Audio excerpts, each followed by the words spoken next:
સંસદમાં ઇકોનોમી સર્વે રજૂ કરવામાં આવ્યો. કેન્દ્રીય મંત્રી નિર્મલા સીતારામન દ્વારા આ સર્વે રજૂ કરવામાં આવ્યું. ભારત દેશના વિકાસ અંતર્ગત પણ અનેક માહિતી વડોદરા શહેરના યુવા સાંસદ ડોક્ટર હિમાંગ જોશી દ્વારા આપવામાં આવી છે. કેન્દ્ર સરકાર દ્વારા સંસદમાં રજૂ કરાયેલા ભારતના ઇકોનોમિક સર્વેને લઈને વડોદરાના સાંસદે પોતાનું મહત્વપૂર્ણ નિવેદન આપ્યું છે. આ economic survey finance minister Nirmala સીતારામને સંસદમાં રજૂ કર્યું હોય, જેમાં દેશની આર્થિક સ્થિતિ, વિકાસના દર, રોજગાર, મોંઘવારી અને ભવિષ્યની સંભાવનાઓ અંગે પણ વિસ્તૃત માહિતી આપવામાં આવી છે. વડોદરાના સાંસદે વધુમાં જણાવ્યું છે કે ઇકોનોમિક સર્વે દેશમાં મજબૂત અને આર્થિક આધાર દર્શાવે છે. વડાપ્રધાનના નેતૃત્વ હેઠળ ભારત ઝડપી વિકાસ તરફ આગળ વધી રહ્યું છે. તેમણે કહ્યું કે સર્વેમાં મેન્યુફેક્ચરિંગ, ઇન્ફ્રાસ્ટ્રક્ચર, ડિજિટલ ઇકોનોમી અને સ્ટાર્ટઅપ ક્ષેત્રે નોંધપાત્ર પ્રગતિ જોવા મળી છે.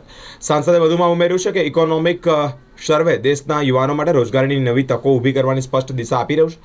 આત્મનિર્ભર ભારતના સપનાને સાકાર કરવામાં મદદરૂપ થશે. તેમજ યુવાનો અને બાળકો પર વધારે ધ્યાન આપવામાં આવી રહ્યું છે. યુવાનોની સ્વાસ્થ્ય માટે પીક અવર્સમાં એડ બતાવવા પર પ્રતિબંધ મૂકવામાં આવ્યો છે. બાળકોને સ્માર્ટફોન ન આપવા તે અંતર્ગત પણ તે વિષય પર પણ ધ્યાન દોરવામાં આવ્યું છે. સાથે જ વિશ્વાસ વ્યક્ત કરવામાં આવ્યો છે કે આવનાર કેન્દ્રીય બજેટ આ સર્વેના આધારે જનહિતકારી અને વિકાસલક્ષી રહેશે. અંતમાં વડોદરાના સાંસદે દેશની જનતાને આર્થિક સ્થિરતા અને વિકાસ માટે સરકારના પ્રયાસોમાં સહકાર આપવા અપીલ પણ કરી છે. આપણા દેશનું બજેટ કે જે આવનારી 1 ફેબ્રુઆરીના રોજ જે રજૂ થવાનું છે, અને ગઈકાલે એના અંતર્ગત જે આપણો જે ઇકોનોમિક સર્વે હોય છે ભારતનો, એ ઇકોનોમિક સર્વે આપણા દેશના આદરણીય નાણામંત્રી શ્રીમતી નિર્મલા સીતારામનજી દ્વારા સંસદના પટલ પર મૂકવામાં આવ્યો અને દેશ સમક્ષ પણ મૂકવામાં આવ્યો છે. આ વખતનું જે ઇકોનોમિક સર્વે છે, આ ઇકોનોમિક સર્વે એ વિકસિત ભારતના આત્મવિશ્વાસ સાથે ભરેલો અને ખૂબ જ જે એવું કહી શકાય કે પથદર્શક બની રહે એવો ઇકોનોમિક સર્વે મૂકવામાં આવેલો છે. આ ઇકોનોમિક સર્વેની અંદર જે આપણો મીડિયમ ટર્મનો જે ગ્રોથ છે એ 3.2% જે પ્રોજેક્ટ કરવામાં આવ્યો છે, અને જે 2026નો જે આપણો ગ્રોથ રેટ છે એ 7.4% પ્રોજેક્ટ કરવામાં આવ્યો છે. આ ઇકોનોમિક સર્વે આપણા આદરણીય વડાપ્રધાન શ્રી નરેન્દ્રભાઈ મોદીજીના જે પ્રયત્નો છેલ્લા 11 વર્ષની અંતર્ગત જે થયા છે, એને લઈને ભારત કઈ પ્રકારે આગળ વધી રહ્યું છે, ને હરેક ક્ષેત્રમાં, પછી એ ડિજિટાઇઝેશનનું ક્ષેત્ર હોય, એ રમતગમતનું ક્ષેત્ર હોય, કે એ કોઈ પણ પ્રકારના બીજા તમામ પ્રકારના જે ક્ષેત્રો હોય, એનું જે એક પ્રતિબિંબ અને એની અંદર વિકાસનું પ્રતિબિંબ બતાવતો એવો આ ઇકોનોમિક સર્વે એ રજૂ કરવામાં આવ્યો છે. જે મોંઘવારીનો દર છે, એ મોંઘવારીનો દર પણ વધારે મોડરેટ થયો છે એવું આખું એક પ્રોજેક્શન અને એની આંકડાકીય માહિતી સાથેના ઇકોનોમિક સર્વેની અંદર સમગ્ર વિગત આપવામાં આવેલી છે.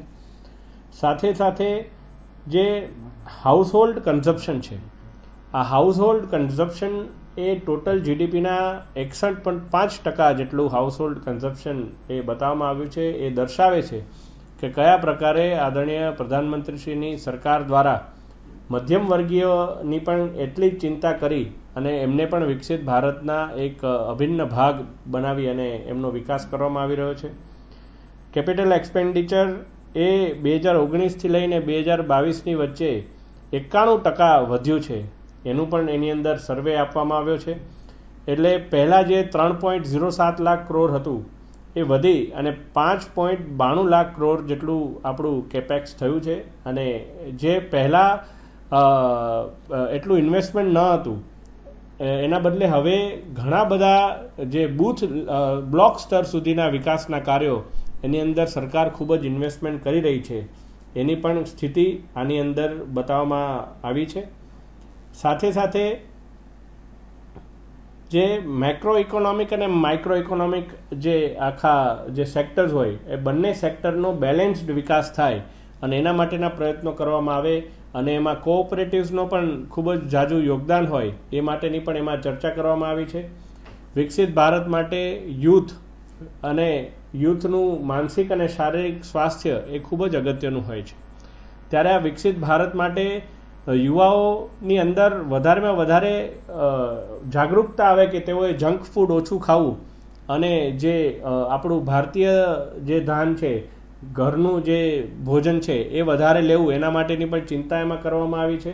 એક એવું પણ એની અંદર એક ગાઈડલાઈન અથવા એક માર્ગદર્શન આપવામાં આવ્યું છે કે જે પ્રકારે જંક ફૂડની એડ છે એને એક ચોક્કસ કલાકોમાં જ ટીવીમાં બતાવવામાં આવે, જેથી ઘણા બધા દેશોમાં આ પ્રકારની પ્રેક્ટિસ છે કે જંક ફૂડની એડ છે એ પીક આવર્સમાં ના બતાવે, જેથી જંક ફૂડનું પ્રમાણ ઓછું થાય અને ઓબેસિટીનો શિકાર અને તમામ પ્રકારના રોગોનો શિકાર, લાઇફસ્ટાઇલ રિલેટેડ ડિસીઝીસ એ ભારતીય યુવાઓમાં વધારે થતી જાય છે. તો એને લઈને પણ એક ચિંતા વ્યક્ત કરવામાં આવી છે. સાથે સાથે બાળકો જ્યારે ડિજિટલ સુવિધાઓથી હવે સજ્જ થતા રહ્યા છે ત્યારે બાળકોની અંદર ઓનલાઈન ગેમિંગ અને બીજી બધી જે વ્યસનો આપણે કહેવાય ડિજિટલ વ્યસનો એના દૂષણનો ભોગ બાળકો ના બને એ માટે બને ત્યાં સુધી બાળકોને સાદા ફોન અથવા સાદા ટેબ્લેટ આપવામાં આવે એ માટેનું પણ એક સૂચન અને એની ચિંતા આ ઇકોનોમિક સર્વેમાં વ્યક્ત કરવામાં આવી છે. ત્યારે હું માનું છું કે બજેટ પહેલાંનું આ ઇકોનોમિક સર્વે એ આપણા માટે એક વિકસિત ભારત માટેનું આત્મવિશ્વાસથી ભરેલું આ એક ડોક્યુમેન્ટ છે અને આપણે સૌએ આ ઇકોનોમિક સર્વેને વ્યવસ્થિત એનો અભ્યાસ કરી અને આ જે તક ભારતને મળવા જઈ રહી છે ત્યારે આ તકનો લાભ એ વડોદરા પણ કઈ રીતે લઈ શકે એ માટેની આપણે સૌએ ચિંતન કરી અને એ માટે આપણે પ્રયાસ કરવો જોઈએ.